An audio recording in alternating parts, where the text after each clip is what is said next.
किंवा बऱ्याचशा दुःखाच्या कार्यक्रमामध्ये सर्वजण सांगतात की आलेल्या प्रत्येक माणसाला जायचंय, आलेल्या प्रत्येक माणसाला जायचंय.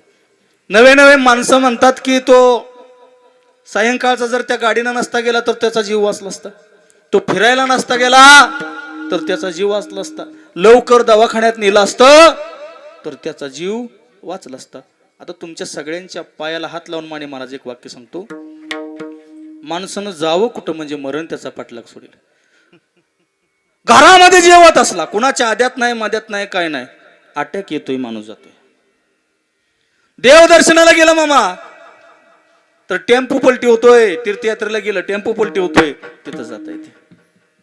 जाऊन द्या, इकडे कुठंच नको जायला. एखाद्या पर्यटन स्थळाला गेलं तर अतिरेकी गुळीनं मारतात, जावं कुठं.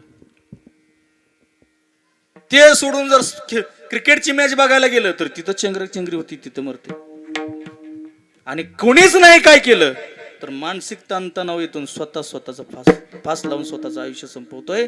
तुम्ही कुठंही जा, मरण तुमचा पाठलाग सोडत नाही. मग मरणाचं कारण काय? ही मरणाची रूप आहेत. पण सगळ्यात महत्वाचं मरणाचं कारण भांड गुरुजी, जन्म हेच मरणाचं कारण आहे.